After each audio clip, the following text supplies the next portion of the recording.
Let's watch it. Is there a memory that stands out to you right now in this moment? Oh,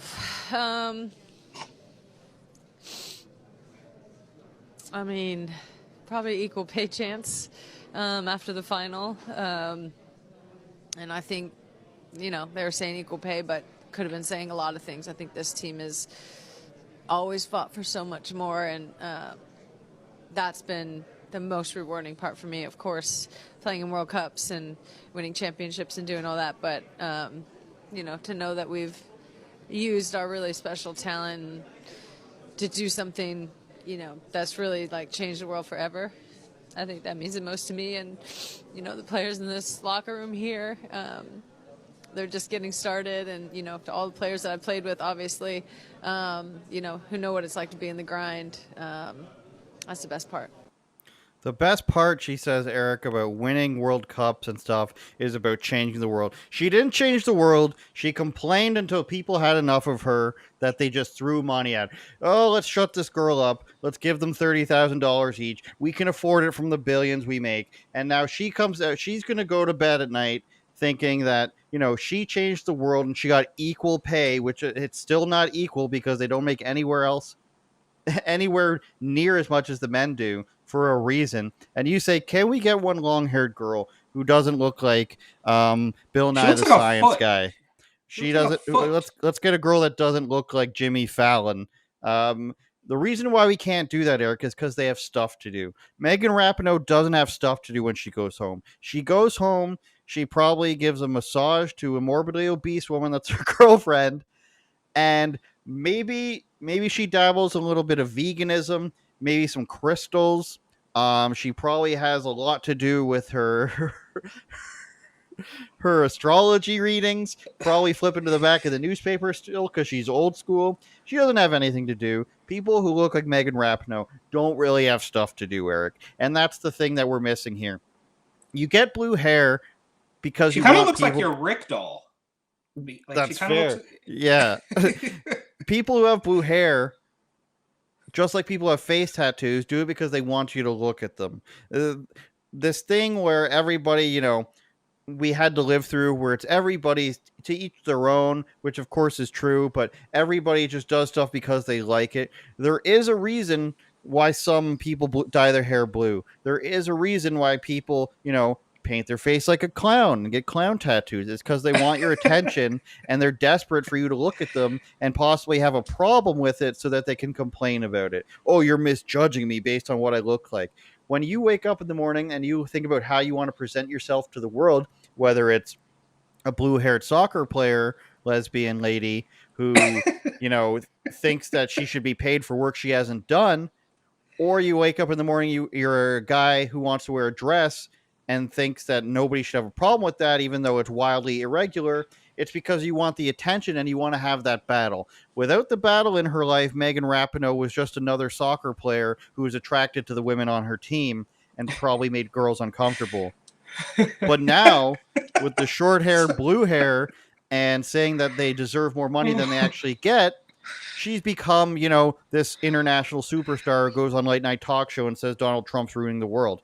You see what I'm getting at? If I was to come on this podcast and be like, I say all this stuff, Eric, and I give my attention publicly because I don't actually want to be heard, you would be like, well, you're a crazy person. Why would you put a microphone in your face and then press publish on things if you didn't want people to hear what you have to say? And then I say, it'd be like Joe Rogan. If somebody has had, and I'm not comparing myself to him, but if somebody asked Joe Rogan and they said, you've had 100 billion/3 trillion views on your podcasts, what is it that you think is your best accomplishment? And he goes, well, I've done MMA commentary, I've done stand-up comedy, and I've done billions of podcast views. But what I really take home is how I've changed the world and how I wanted people to look like me. And I didn't really want your attention from any of that. I didn't want anyone to listen to my podcast. I didn't want anyone to see my stand-up comedy. I just really wanted you to do what I tell you to do. But anything that I did beyond that, it just magically happened. What Megan Rapinoe is saying, that she's glad that everybody listened to me, but she's bothered that she had to do some work while she was there. She's bothered that she had to play soccer to get you to listen to her. That's what I think she's saying, Eric. Well, this kind of reminds me, maybe this is apples to oranges, but you mentioned that she wanted to get paid for doing work that she hasn't done yet, which reminds me, and maybe we can do a separate segment on this at a later date, but it reminds me of this tipping culture that's gone through the roof here. And this is actually the worst I've seen it, right? As time goes on. I mean, you're talking about going into a little restaurant, order at the counter, they call your name 10 minutes later, and they flip the iPad around on you and want 20, 30% tip. Which I think is like, I mean, yeah, if you want to, you should have the option, right? But it feels like they're pressuring you a little bit, right? Like, so Megan Rapinoe, whatever her name is, she's applying pressure for stuff that she didn't really do, but she's kind of making it, whatever, neither here nor there.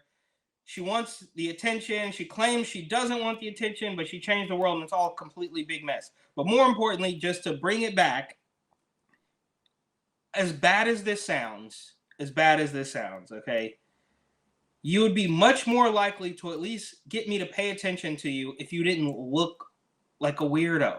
Like you look like you're going to be a pain in the ass. If you just looked like a normal person and had some opinions that were different from me, I'd be much more likely to at least listen to you. But you look on your, like Richie, right? I get it. You may be this stone cold Christian and you came from this, you came from that, you had a hard life. And I'm not saying that what you're saying is untrue. All I'm saying is your presentation, the way you look, makes me think a certain thing. And I don't think I'm wrong for that, right? Like, you would think something different about me if I didn't wear a t-shirt and a baseball cap, right? Like if I wore a rainbow shirt, you would think a certain thing. If I wore a three-piece suit, you would think a certain thing. So I'm a little bit more likely to at least hear you out if you didn't look like you were going to start screaming about climate change or racism or whatever it is. And it's like you see, like with Barbie, whatever, a couple of weekends ago when that opened in the theaters, right? Like, no matter how much they want to tell you that Lizzo is the new beauty standard and men can be women or whatever it is, you're going to make more money with hot chicks. It just is what it is, right? Like, no matter how much they try to change that, it's still the bottom line. Like, I think, I could be completely wrong, I'm no economist here, but you're much more likely to spend $20 on a movie ticket to see Margot Robbie and Ryan Gosling than Lizzo and Megan Rapinoe. It just, this is a fact. Turn it up, Jordan.